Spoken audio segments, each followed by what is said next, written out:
Hello friends, welcome to Tech Travelers. അപ്പോൾ ഇന്ന് നമ്മളൊരു വ്ലോഗ് എന്ന് പറഞ്ഞു കഴിഞ്ഞാൽ നിങ്ങൾ ഉപയോഗിക്കുന്ന മാസ്ക് നല്ലതാണോ അല്ലെങ്കിൽ ഉപയോഗിച്ചുകൊണ്ടിരിക്കുന്ന മാസ്ക് നല്ലതാണോ എന്നുള്ളൊരു കാര്യം ചെക്ക് ചെയ്യാനാണ്. ഈ വഴിയോരത്തൊക്കെ കുറേ മാസ്കുകളും കാര്യങ്ങളും വിൽക്കുന്നതായിട്ട് ഞാൻ കണ്ടു. അപ്പോൾ കുറേ പേര് നല്ല കാശ് കൊടുത്ത് മാസ്ക് വാങ്ങുന്നുണ്ട്, കാശ് കുറഞ്ഞ മാസ്കുകളൊക്കെ ഉണ്ട്. ഇപ്പോൾ കുറേ മാസ്കുകൾ കാണുന്നുണ്ട്. അപ്പം നമ്മളുടെ ഇന്നത്തെ ചോദ്യം എന്ന് പറഞ്ഞു കഴിഞ്ഞാൽ നല്ല മാസ്കും ചീത്ത മാസ്കും എങ്ങനെ തിരിച്ചറിയാം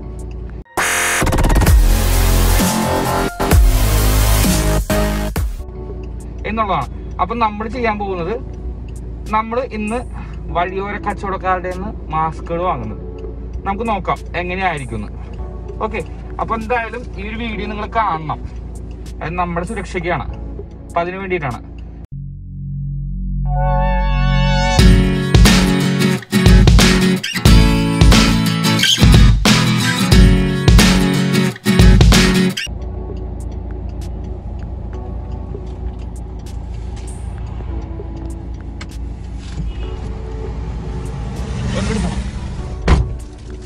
നമ്മളപ്പോ വഴിയോര കച്ചവടക്കാരുടെ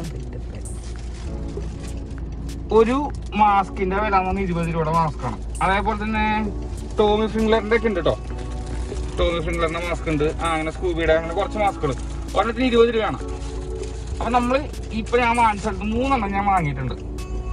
നമ്മൾ ഇന്ന് ഈ വീഡിയോ ചെയ്യാൻ പോകുന്നത് നമ്മുടെ നല്ലതിന് വേണ്ടിയിട്ടാണ്. അതായത് നമ്മൾ ഉപയോഗിക്കുന്ന മാസ്ക് നല്ലതാണോ ചീത്തയാണോ എന്നറിയുന്ന ഒരു ടൈപ്പ് ഒരു വ്ലോഗാണ് നമ്മൾ ചെയ്യുന്നത്. അപ്പൊ എന്തായാലും നിങ്ങൾക്ക് ഈ വ്ലോഗ് ശരിക്കും ഉപകാരപ്പെടും. അപ്പൊ അതുകൊണ്ട് നമുക്ക് ഇനിയും നമ്മൾക്ക് പോകുന്ന വഴി കളക്ട് ചെയ്യാൻ പറ്റുമെന്നുണ്ടെങ്കിൽ നമ്മൾ ഇനിയും കളക്ട് ചെയ്യും. ഈ മാസ്ക് വെച്ച് മൊത്തം നമ്മൾ കാണിച്ചു തരും. അപ്പൊ നമ്മള് രണ്ടാമത്തെ ഒരു മാസ്ക് കച്ചവടക്കാരനെ കണ്ടു. എഴുതി വെച്ചിരുന്നുണ്ടോ, ഒരെണ്ണം 10 രൂപ മാസ്ക്, 6 എണ്ണം 50 രൂപ. ഇങ്ങനത്തെ മാസ്കുകൾ വാങ്ങുമ്പോൾ കുറെ കാര്യങ്ങൾ നമ്മൾ നോക്കാനുണ്ട്. അതൊക്കെ നിങ്ങളെ കാണിച്ചു തരാം. അപ്പൊ എന്തായാലും ഇവിടെ നിന്ന് കൂടി മാസ്ക് വാങ്ങിച്ചേക്കാം.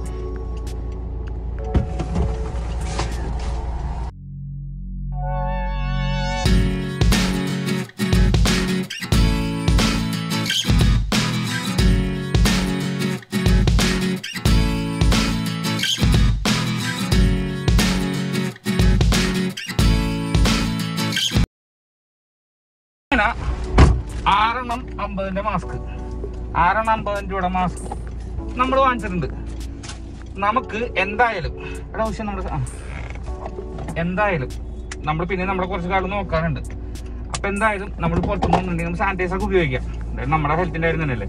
അപ്പൊ എന്തായാലും ഈ ഒരു മാസ്കിന്റെ വീഡിയോ നിങ്ങൾ എന്തായാലും കാണണം കേട്ടോ. അപ്പൊ നമ്മുടെ മാസ്കൊക്കെ വാങ്ങി കാണാനൊരു ഭംഗിയൊക്കെ അല്ലേ, എല്ലാവരും ഉണ്ട് കേട്ടോ. ഇതുണ്ടോ, ടോമിച്ചാരനൊക്കെ ഉണ്ട് ഇവിടെ. ടോമിച്ചാരനോടെ ഇത് ടോമിച്ചാരൻ്റെ ഉണ്ടോ, ടോമിച്ചാരൻ്റെ ഫുട്പാത്തിൽ നിന്ന് വാങ്ങിച്ചാണ്. 30 രൂപ ഉള്ളൂ, ഉണ്ടാ 30 രൂപ ഉള്ളൂ. അപ്പോൾ നമ്മൾ വിഷയത്തിലേക്ക് വരാം. അപ്പോൾ നമ്മൾ ഇന്ന് പറയുന്നത് ആകെ 3 ടെസ്റ്റാണ് നമ്മളുടെ മാസ്കുകൾക്കുള്ളത്. അപ്പോൾ ഞാൻ എൻ്റെ ഈ മാസ്ക് ഒന്ന് മാറ്റാണ്. 2 ടെസ്റ്റാണ് നമ്മൾ പറയുന്നത്. ഒന്ന്, നിങ്ങളിത് ഇങ്ങനെ പിടിച്ചിട്ട് നോക്കുക, അപ്പുറത്തുള്ള ആളെ കാണുന്നുണ്ടോ. കണ്ടാൽ ഉറപ്പിച്ചോ മാസ്ക് പോക്കാണ്. അങ്ങനെ കുറെ മാസ്കുകൾ എൻ്റെ അടുത്തുണ്ട്. രണ്ടാമത്തെ ടെസ്റ്റ് എന്ന് പറഞ്ഞു കഴിഞ്ഞാൽ ഇതേപോലത്തെ മാസ്ക് എടുത്ത് ഇങ്ങനെ പിടിക്കുക, മാസ്കിനെ വെച്ചിട്ട് ലൈറ്റർ എടുക്കുക. ലൈറ്റർ എടുത്ത് കണ്ടോട്ടാ, നല്ല ഹൈ ഫ്ലെയിമിലിടാം. ഒതുക്കറ്റ് വേണ്ട, നല്ല കാറ്റിൽ നല്ല ഇതിൽ ഊതേണ്ട ആവശ്യമൊന്നുമില്ല. വെറുതെ ചുമ്മാ ഇങ്ങനെ പിടിച്ചിട്ട് ഇങ്ങനെ ഊതിയാലും സാധനം കിട്ടും. അപ്പോൾ ഇങ്ങനത്തെ മാസ്ക് ഉപയോഗിച്ച് കഴിഞ്ഞ് കഴിഞ്ഞാൽ കൊറോണ നമുക്ക് കിട്ടും, നമ്മൾ കൊടുക്കുകയും ചെയ്യും. നമ്മളിപ്പോൾ നമുക്ക് വൈറസ് ഉണ്ടെങ്കിൽ നമ്മുടെ അടുത്തുള്ള ആൾക്കും ആ വൈറസ് കിട്ടും. അതിനാണോ പറഞ്ഞു തന്നത്. ഇത് ഞാൻ ഉപയോഗിക്കുന്ന മാസ്കാണ്. ഏകദേശം ഒരു 100 രൂപ അടുത്ത വിലയുണ്ട്. ഇതിനൊരു 3 ലെയർ 4 ലെയർ സാധനം ഉണ്ടെന്ന് തോന്നുന്നു, എനിക്കറിയത്തില്ല. അപ്പോൾ ഇതിന് കാണിച്ചു തരാം. അതായത് ഇവിടെ ഒരു സ്റ്റീലിന്റെ ഒരു മെറ്റൽ പാർട്ടുണ്ട്. ഇവിടെ അതേപോലെ തന്നെ എന്തൊക്കെയുണ്ട് അത് നമുക്ക് വിശദീകരിച്ചാൽ നമുക്ക് അറിഞ്ഞിട്ടില്ല. ഇതിങ്ങനെ വെക്കുമ്പോൾ ഈ സൈഡും ഓക്കെ, ഈ സൈഡും ഓക്കെ. നമുക്ക് നമ്മുടെ ടെസ്റ്റിലേക്ക് പോവാം. ഇത് വെച്ച് നോക്കിക്കഴിഞ്ഞ് കഴിഞ്ഞാൽ ഒന്നും കാണത്തില്ല, ഈ ലെയർ ഉള്ളാറുണ്ട്. നോക്കിയേ,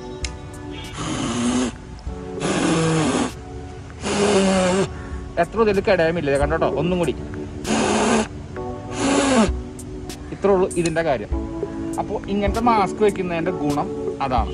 അപ്പോൾ നല്ല രീതിയിലുള്ള മാസ്ക് വെച്ച് കഴിഞ്ഞ് കഴിഞ്ഞാൽ കൊറോണയ്ക്ക് ഒരു എക്സ്ക്യൂസും ഇല്ല.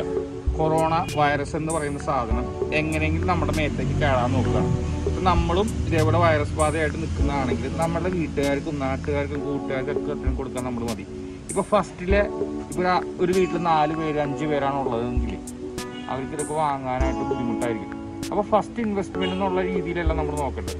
നമ്മുടെ ലൈഫ് സേഫ് ആക്കാനും നമ്മുടെ പുറത്തുള്ളവർക്കും നല്ല രീതിയിൽ കൊണ്ടു നടക്കാനും വേണ്ടിയിട്ടാണ് ഈ കാര്യങ്ങളും ഈ വീഡിയോസും നോക്കുന്നത്. അത് വേറെ ഒന്നിനുമല്ല കേട്ടോ. അപ്പോൾ നിങ്ങൾക്ക് ഈ ഒരു കാര്യം നിങ്ങൾ ശ്രദ്ധിക്കണം, നിങ്ങൾ നോക്കണം. ഇതേപോലെ ഞാൻ കുറേ മാസ്ക് വാങ്ങിച്ചിട്ടുണ്ട്. അപ്പോൾ നിങ്ങൾക്കിത് യൂസ്ഫുൾ ആണെങ്കിൽ നിങ്ങളെന്തായാലും നിങ്ങളിത് ഷെയർ ചെയ്യുക. പിന്നെ ഈ ഇങ്ങനത്തെ മാസ്കുകൾ നിങ്ങളുടെ വീട്ടിൽ ഇത് ഫെയിലിയർ ആണ് നിങ്ങൾക്ക് തോന്നുവാണെങ്കിൽ കത്തിച്ചും കളയാൻ. അതും പറഞ്ഞിട്ട് നമ്മുടെ വീട്ടുകാരനോട് കൂട്ടുകാരോട് വേണമെങ്കിൽ പോലീസുകാരെ പേടിച്ച് നമ്മൾ ഇതേ ഒരു മാസ്ക് കിടക്കുന്നതൊക്കെ വെച്ചുകൊണ്ട് പോയി കഴിഞ്ഞാൽ കൊറോണ എന്നുള്ള സാധനം നമ്മളെ കയറി പിടിക്കും. അപ്പം അതുകൊണ്ട് നമുക്ക് എന്തായാലും ഇത് കത്തിച്ച് കളയാനായിട്ട് അവരുടെ വേസ്റ്റ് ബില്ലിനെ കൊണ്ടിട്ട് കത്തി കളഞ്ഞേക്കാം. അപ്പം എന്തായാലും നമ്മുടെ വീഡിയോസ് ഇഷ്ടപ്പെട്ടിട്ടുണ്ടെങ്കിൽ ലൈക്കും ഷെയറും സപ്പോർട്ടും എല്ലാം ചെയ്യുക. അങ്ങനെ നമ്മുടെ മാസ്ക് കത്തിക്കച്ചിറങ്ങാൻ അടുത്തായിട്ട് വന്നുകൊണ്ടിരിക്കുന്നത്. നമ്മൾ വാങ്ങിച്ച എല്ലാ മാസ്കുകളും നമ്മൾ കത്തിച്ചറിയാം കേട്ടോ. എന്താ പറയുക, ഒരു വേറെ വൃത്തികെട്ട സ്മെല്ല്, പ്ലാസ്റ്റിക് കരിയുന്നതോ അങ്ങനെ എന്തൊക്കെയോ ഒരു സ്മെല്ല്. അല്ലെ നമ്മുടെ മാസ്കുകൾ ഫുള്ളും നമ്മൾ കത്തിച്ചളയുന്നതാണ് ഇപ്പോൾ കണ്ടുകൊണ്ടിരിക്കുന്നത്. കത്തണമെല്ലാം കൂടെ കത്തട്ടെ അങ്ങോട്ട്. എന്ത് സ്മെല്ലല്ലേ.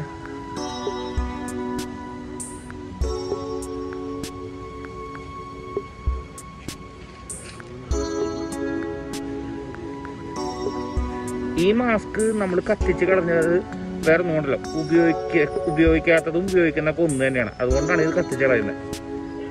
നമ്മൾ വാങ്ങിച്ച മാസ്ക് ഇല്ലേ, പ്ലാസ്റ്റിക് ആണെന്ന് തോന്നുന്നു കേട്ടോ. ചോദിച്ചു ഒന്ന് കാണിച്ചാടാ, നോക്കിയേ പ്ലാസ്റ്റിക്, നോക്കിയേ പ്ലാസ്റ്റിക് മെറ്റീരിയലാണ് ഒരു യൂസ് ചെയ്യുന്നതൊക്കെ തോന്നുന്നു. തുണി മാത്രമല്ല പ്ലാസ്റ്റിക് ഉണ്ടെന്ന് തോന്നുന്നു. മറിച്ചിട്ട് പക്ഷെ നോക്കി, ഒരു തുണി കത്തി പിടിക്കാൻ എന്തോരം സമയം വേണം, പ്ലാസ്റ്റിക് കത്തി പിടിക്കാനാണ് സമയം.